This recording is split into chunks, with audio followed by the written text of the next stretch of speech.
after every Eagles game. Grayson's grade, Scott Grayson over at 97.3 ESPN.com, does it each and every week. He's kind enough to join us at this time. Scott, how you doing?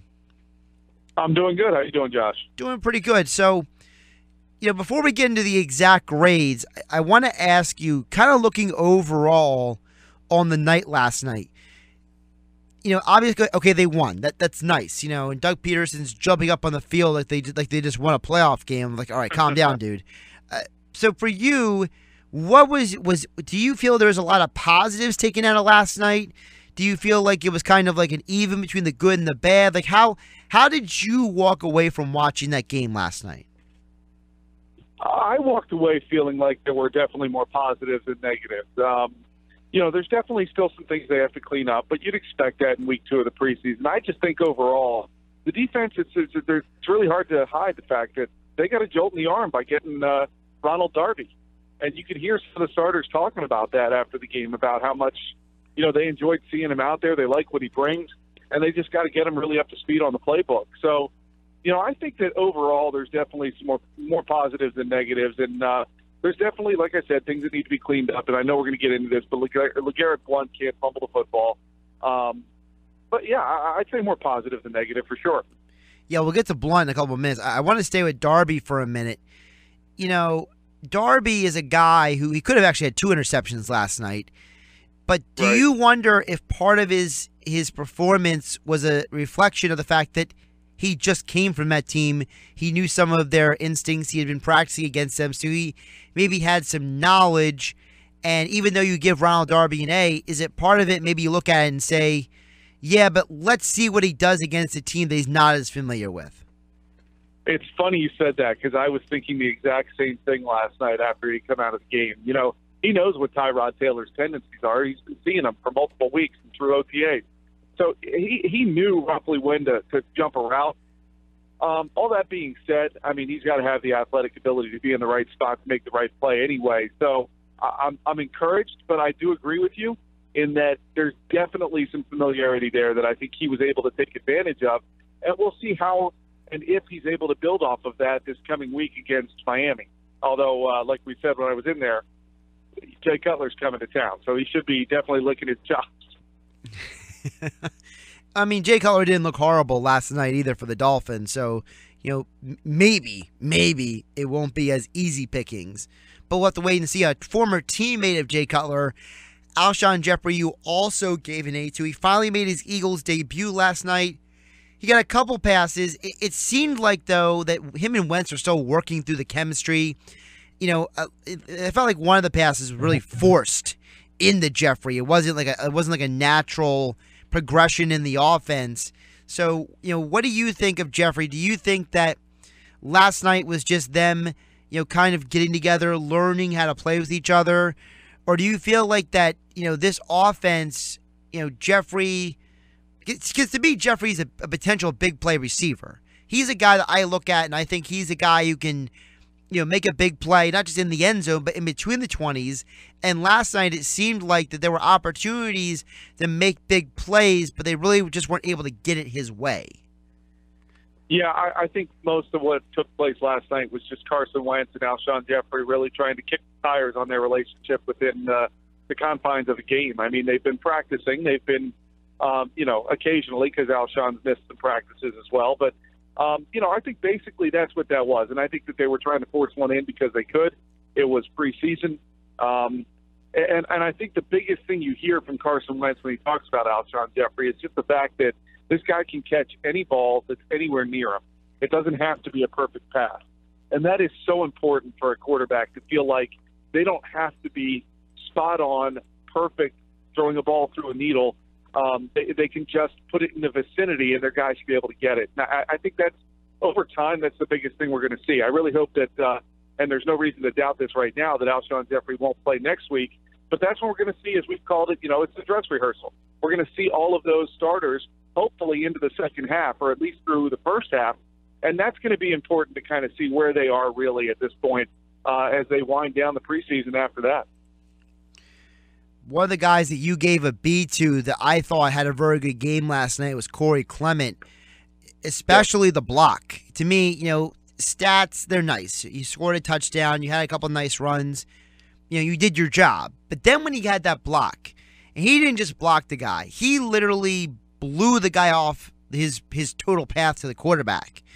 And to me, him showing that he's able to block more than just run the ball. He also caught a couple passes. He's showing that he's not a one-dimensional player. And I think that he is possibly building a road for him to make this roster. Absolutely. And it's interesting you mentioned the block because I keyed in on that too. And I think, honestly, for running backs, that's the biggest way that you can make a mark and show a coach that you belong or you can do something that maybe somebody else can't.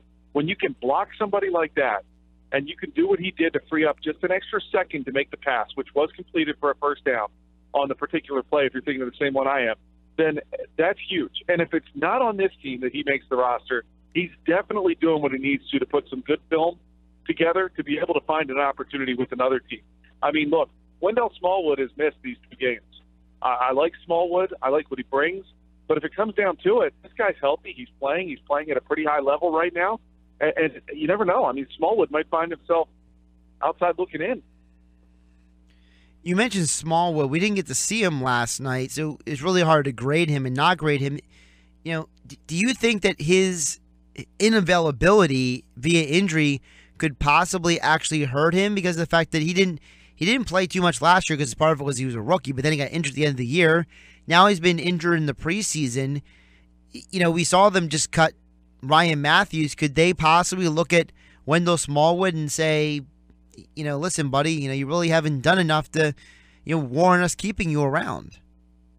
Yeah, well, I mean, if I'm Wendell Smallwood, I look at what Corey Clement has done in these first 2 games, and I'm thinking, you know what, I'm good to go. I'm telling the trainers I want to play because I don't want to lose my spot on this roster. And I think it's starting to become a possibility. I didn't think that Corey Clement would beat out Wendell Smallwood at the beginning of the preseason, but look, when it comes down to it and they start playing for real at week 1, you're going to go with a guy who's healthy over one who's not. And if it comes down to that, then, I mean, Wendell Smallwood is in a very difficult spot right now. He's got to get back on the field.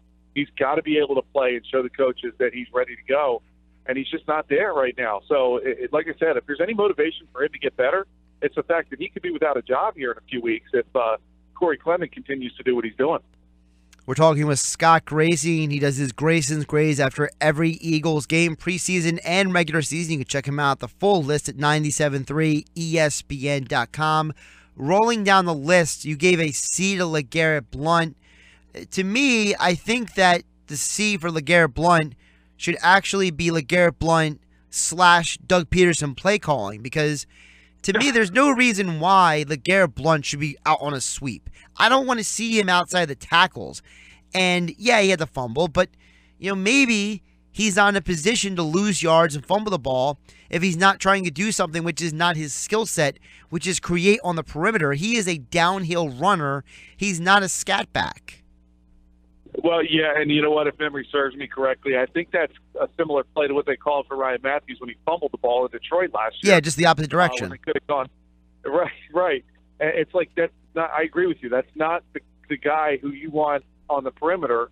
LeGarrette Blount's bread and butter is right up the middle or off tackle, not any further outside the net. So, yeah, I mean, I agree with you. And Doug Peterson has not yet made it into my grades in the first 2 weeks of the preseason, but he's definitely inching closer, and I have a feeling he'll be in there in week 3 when we see the starters more and we can get an idea on a little bit more of some of the play calls that might go on. All that being said, it is preseason, and if Doug Peterson had an itch up his back to say, I wonder if LeGarrette Blount could run outside, then he found out. And maybe that's what he was thinking. But LeGarrette Blount, you're right. I agree. That's not where he should be. And look, overall, I like the guy. I like the pickup. I like what he brings to this team. I think he gives them a real serious short yardage conversion threat that they have not had in the last few years. So now it's up to Doug Peterson to use them in the right way, as you had said.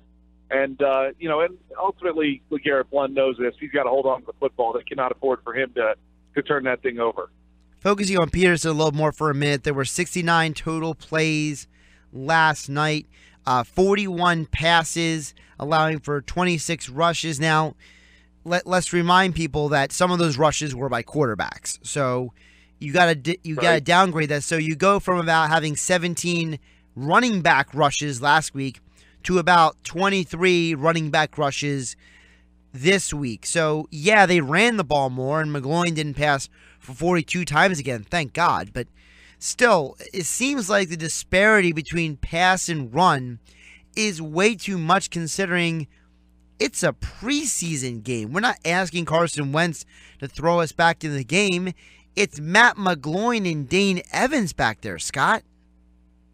You're right. And, look, Peterson threw the ball a lot last year, and people kept getting on him and about that. And, it's a tendency. These coaches around the league, they look around and they see when stats don't lie. Look, if it starts telling them something, they're going to play a certain way. And if you game plan for the Eagles, you're going to start game planning for the fact that it's probably going to be in the air. So there is that.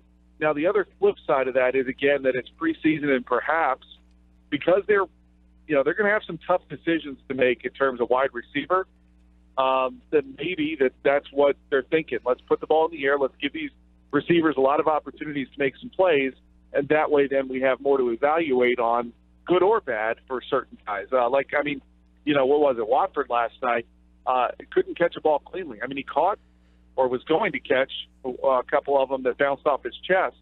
And then one he lost the battle to, and it turned into an interception. If you're trying to make a team, you can't have that happen. So if that's what they're looking to look for, they've got to get the ball in the air to do it.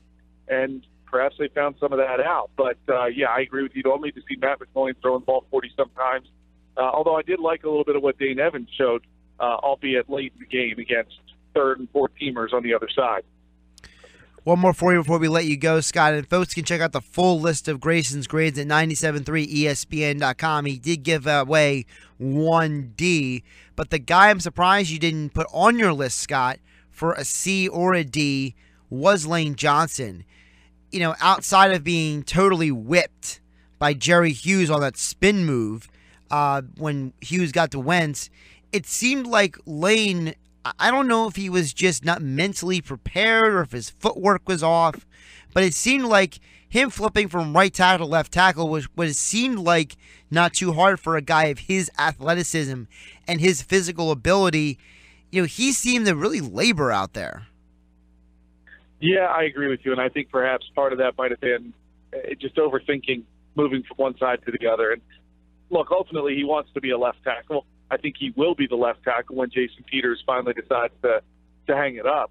Then they'll have a lot more preparation and time to really focus in on that. The footwork is slightly different. You're doing things opposite, left versus right, and some of that may have tripped him up a little bit.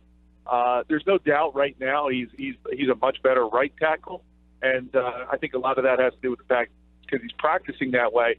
The Eagles are better off with him over there as long as they have Jason Peters in there too. They got to see a little bit of what's going to happen if Peters goes down. And for what you said, I agree with you. I probably should have put him on there. It needs to be better. And nobody is harder on himself than Lane Johnson about stuff like that. And I credit the guy for that. So we'll see what happens. Hopefully Peters is back next week for the dress rehearsal, and Lane Johnson's back on the right side, and we can again get a good feel for what that line might look like come regular season. He is Scott Grayson. You can check out his work over at 973ESPN.com. After every Eagles game, Grayson's grades. He's got 4 A's. He's got about 5, 6 B's, 3 C's, and a D. So go check out the whole list at 973ESPN.com. Scott, I know you're on the road, so safe travels, my friend. All right. Thank you very much, Josh. Enjoy your weekend.